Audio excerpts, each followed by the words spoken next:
was voted the ugliest girl in class, unanimously. My deskmate scoffed and said I was just a joke. What they didn't know was that I had activated a special system. Every time someone insulted me, I earned $5,000. So far, I'd been locked for 964 days and had saved up $14.8 million. Every day, I applied foundation several shades darker than my real skin tone, wore oversized, unfashionable glasses, and drew fake freckles across my face. I perfected the look so well that no one ever questioned it. Until the city dance company came to school for auditions. They announced that every girl had to remove her makeup and perform. Barefaced, the class beauty smirked. "Some people should know their place," she said lightly. "Maybe you should sit this one out." Only I knew that my real appearance could no longer be hidden. It was the eve of the SATs when the boys in my class made an appearance ranking chart.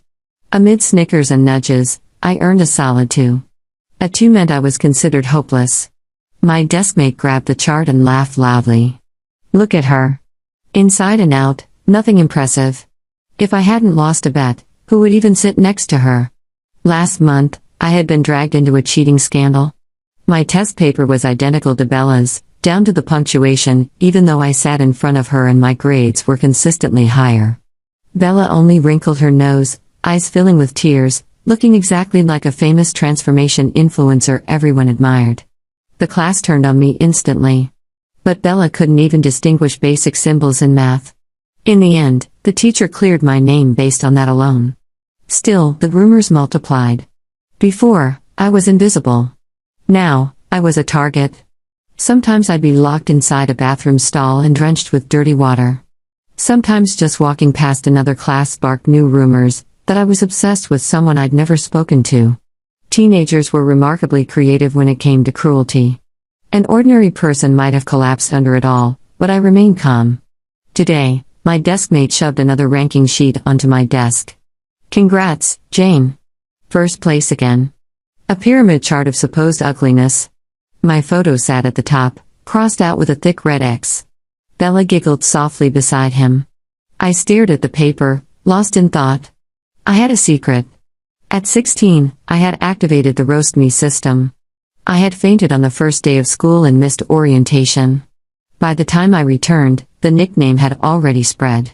Bella and her friends made sure it did. 4 insults that first day. $20,000 added to my balance. For someone who couldn't always afford lunch, it felt unreal. Being criticized didn't hurt me.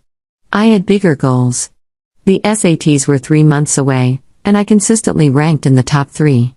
After graduation, none of this would matter. While others woke up at 6, I woke up at 4. Vocabulary, practice tests, then half an hour perfecting my disguise. No one ever looked closely. I fooled them for nearly 1,000 days. The balance in my account climbed higher and higher. Mock exam results came out. My name sat near the top, just below Liam. He was brilliant, disciplined, and determined to succeed on his own terms. We traded first place repeatedly, but I didn't care. As long as I reached my target score, rankings meant nothing. During break, Bella called out, her voice tight with jealousy.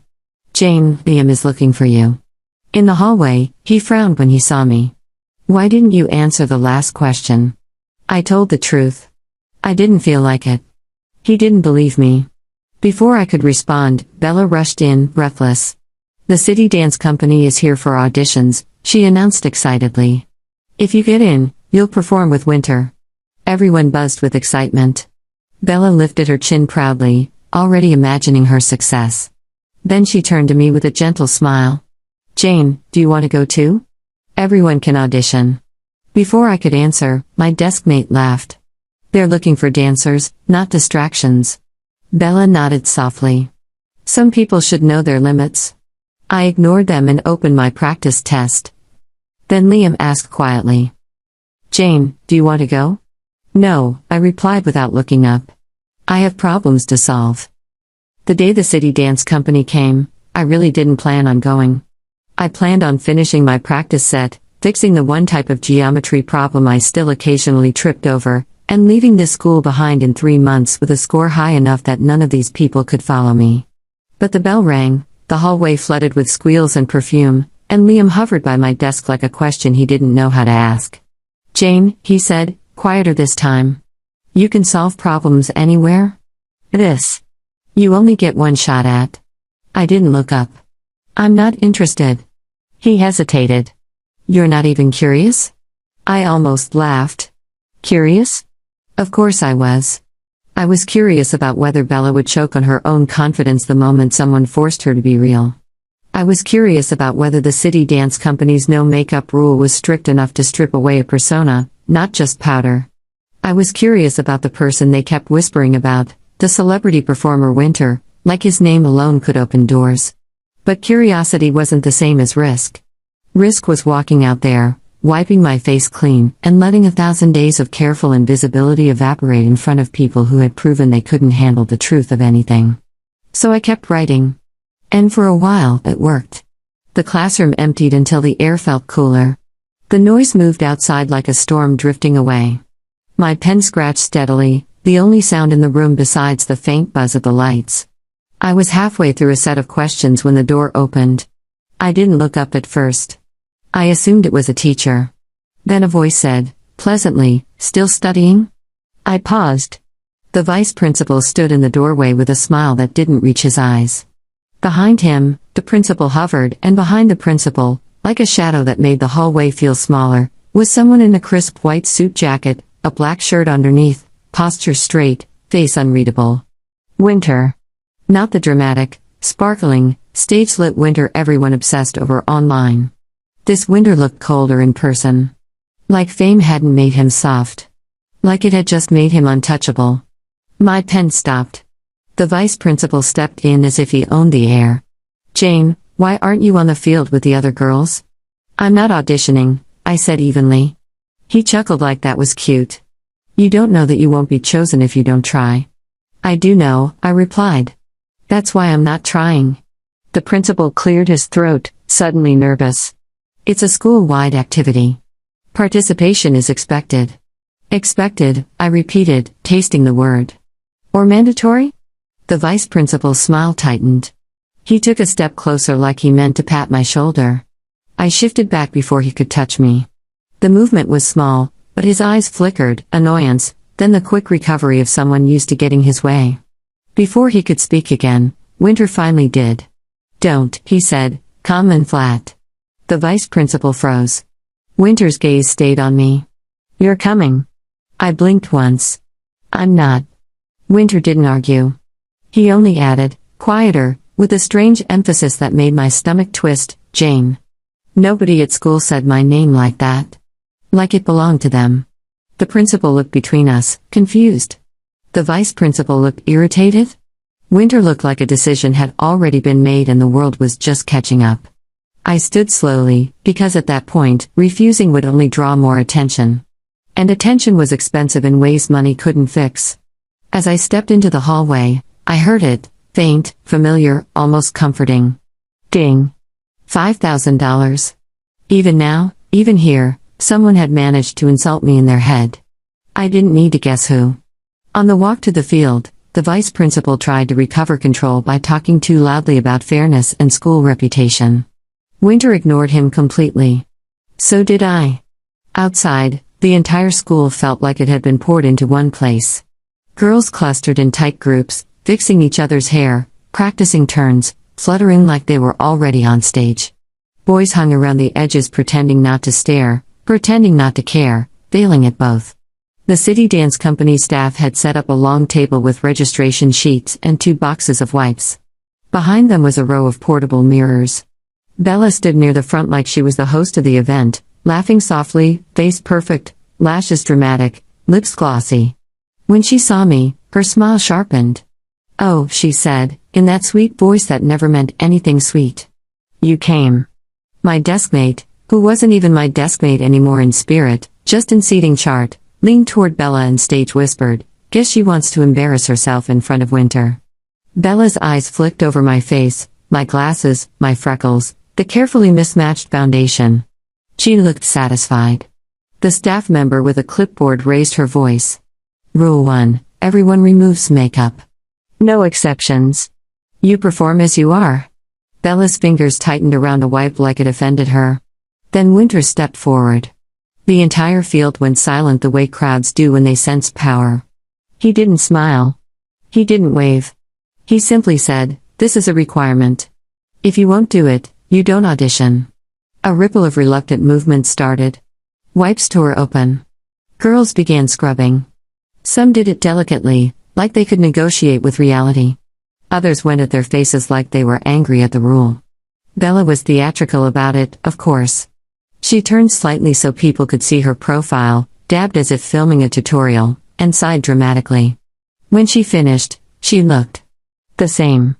Not because she was naturally flawless. Because her entire life had been built around knowing exactly how to appear effortless. She turned to me and tilted her head.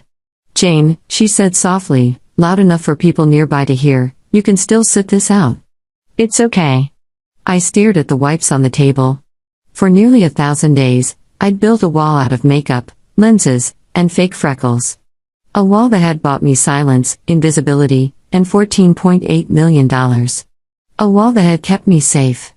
But walls also trap you. And the day you need to leave, you realize you forgot what it felt like to breathe without them. The staff member slid a small clear bowl toward me. "Use the remover. It works better." My deskmate laughed. "Yeah, you'll need the industrial stuff." Ding. $5,000. Then another ding, someone else. They were generous today. I picked up the wipe. My hands didn't shake. That surprised me. I lowered my glasses first, folding them carefully, as if I were setting down a mask at the end of a long performance. Then I pressed the wipe to my cheek. The dark foundation came off fast. Too fast. Like it had been waiting for permission. I wiped again. The freckles blurred, then vanished. The air around me shifted.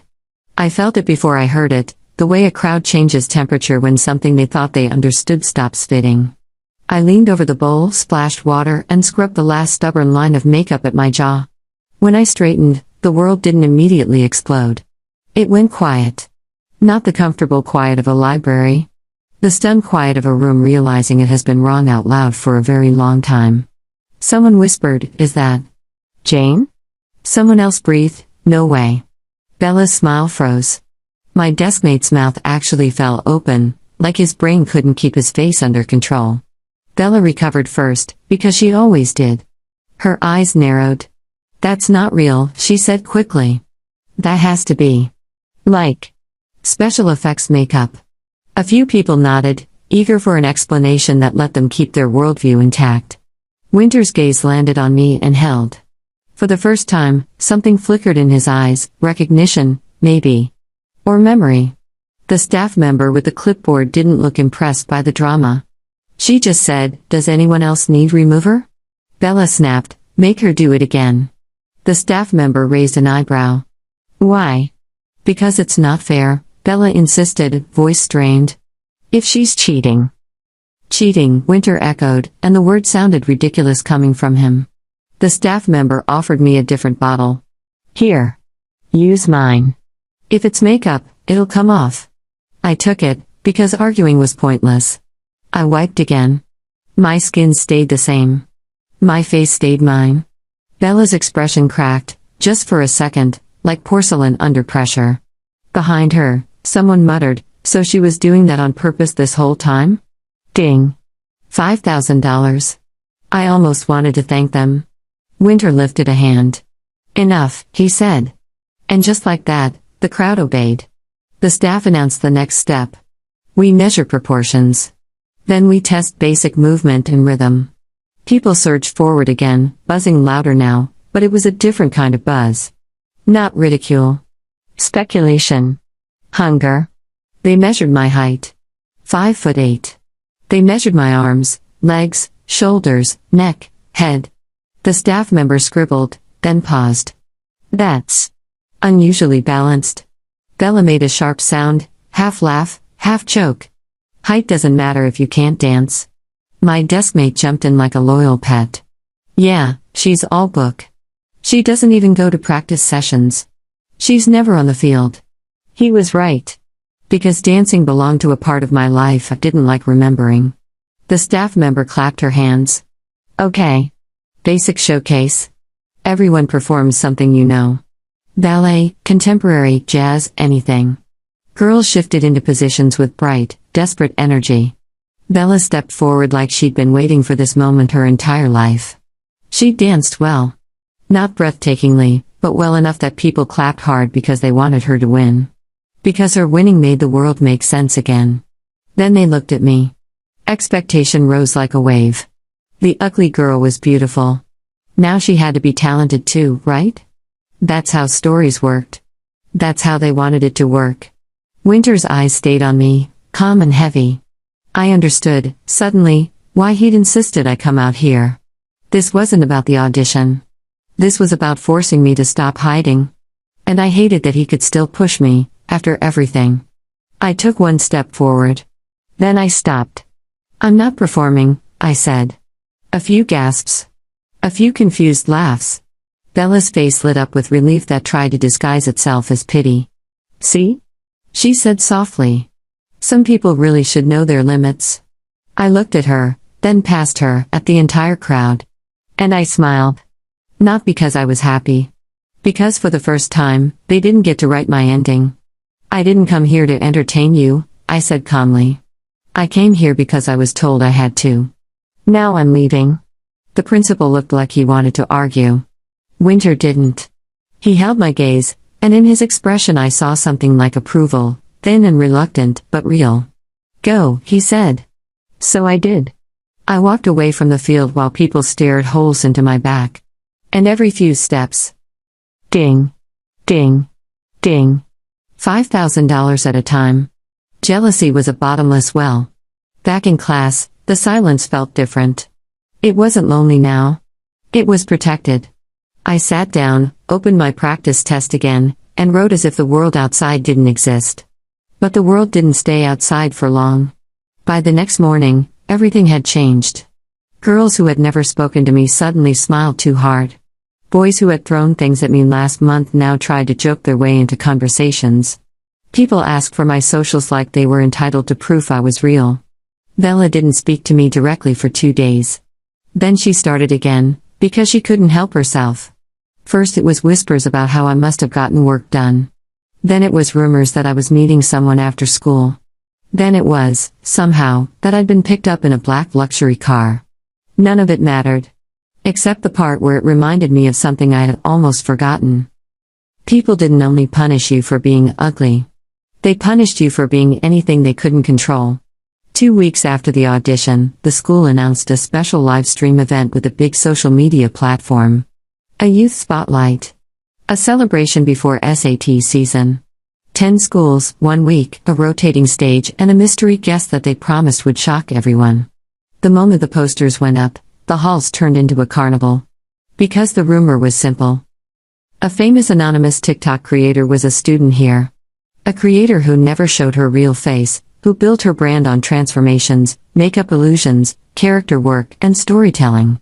And the platform had just rolled out a new feature that could reveal verified creators' real identities at events. People went feral. Bella went feral in the most Bella way, with a smile and a plan. The day before the event, she came to class with her hair styled exactly like that creator's most famous look. Big soft waves. Oversized sunglasses. The whole I'm hiding, but not really vibe. Her friends hovered around her like bodyguards. My old deskmate, still loyal, still loud, grinned and said, "Tomorrow, you're going to shut everyone up, Bella." Bella touched her sunglasses as if she was modest. "Don't say that," she murmured. "It's not me." But her voice practically begged people to believe it was. I watched, pen moving steadily, and thought, one lie always demands another. The next morning, the field was turned into a stage. Cameras everywhere. Staff in headsets. Students screaming like it was a concert instead of a school event. Winter arrived again as an invited guest, because of course he did. Fame loved fame. He stood near the stage, expression cool, eyes scanning the crowd like he was looking for something he didn't want to name. Bella took it as an audience. When it was time for special appearances, she insisted on going up. She performed a song instead of dance, because she claimed she was injured, and the crowd ate it up anyway because they wanted the fantasy. Online comments streamed across a big screen behind the stage. "Is that her? No way, she's here? She looks kind of different. Wait. That's not the voice. Bella's smile wavered.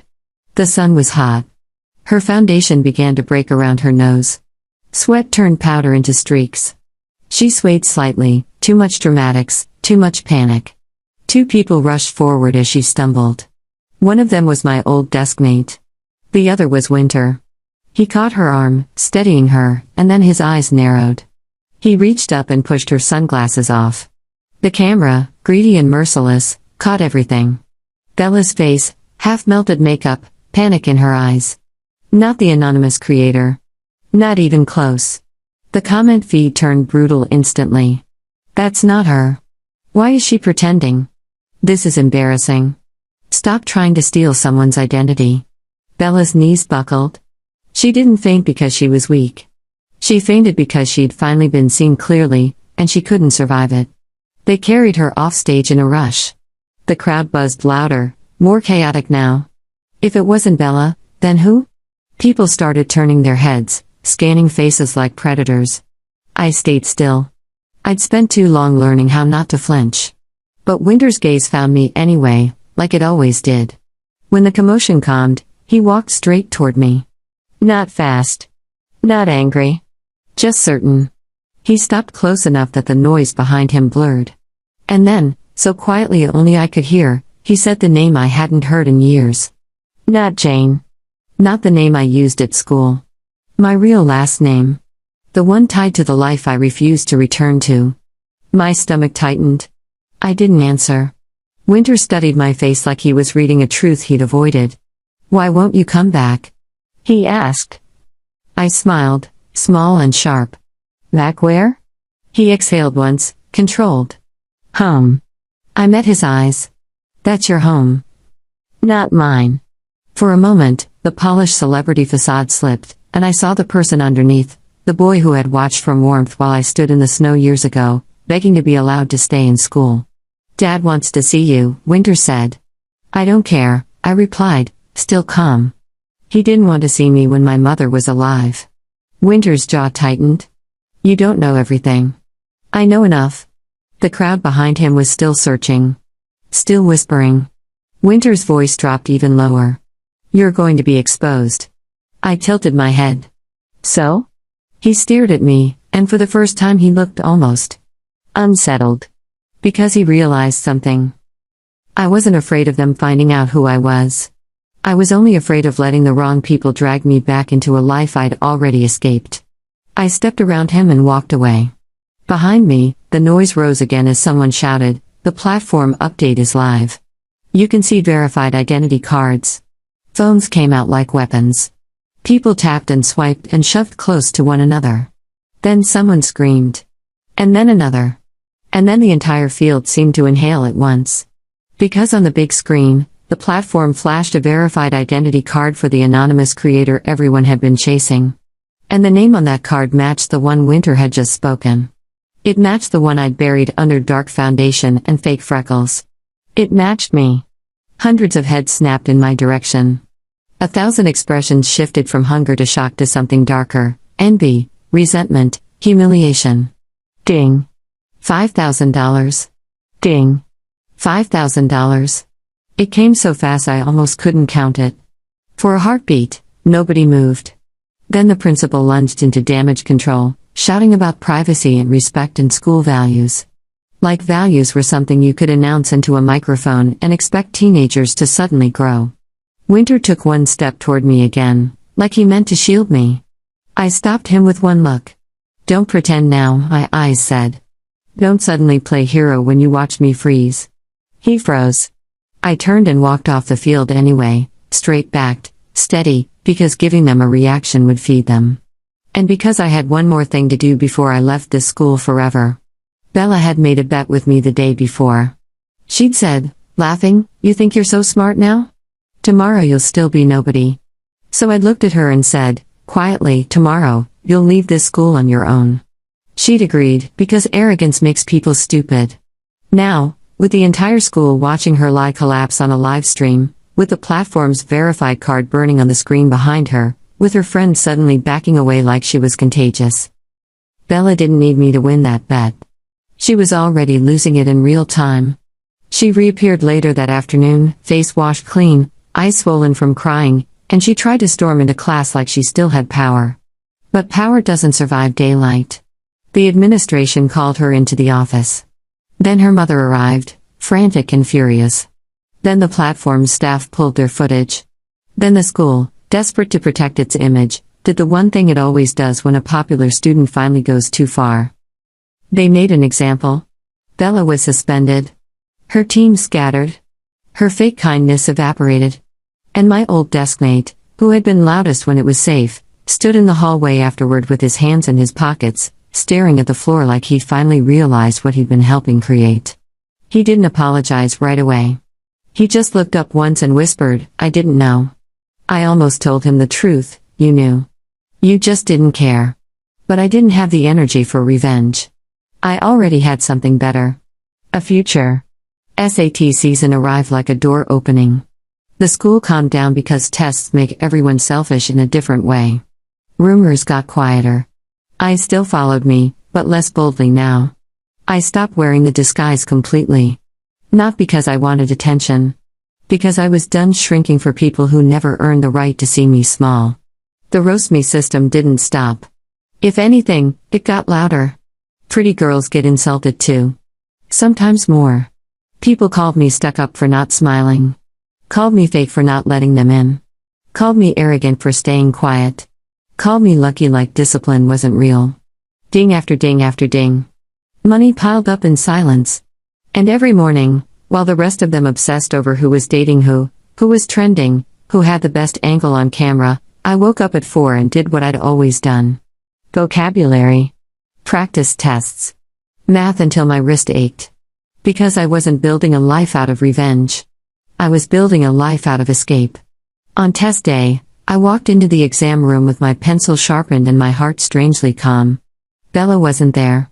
A few of her old friends were, heads down, pretending we'd never been anything to each other. Liam sat 2 rows away, posture straight, eyes focused, as if the world had never been messy. When the proctor said, "Begin," I flipped the page and started. By the time I finished, the sun had shifted across the window. I set my pencil down and stared at my answer sheet for a moment, not because I doubted myself, but because I realized something quietly astonishing. They hadn't broken me. Not when they called me ugly. Not when they tried to smear me. Not when they chased my identity like it was theirs to claim. I walked out of the room feeling lighter than I had in years. Results came weeks later.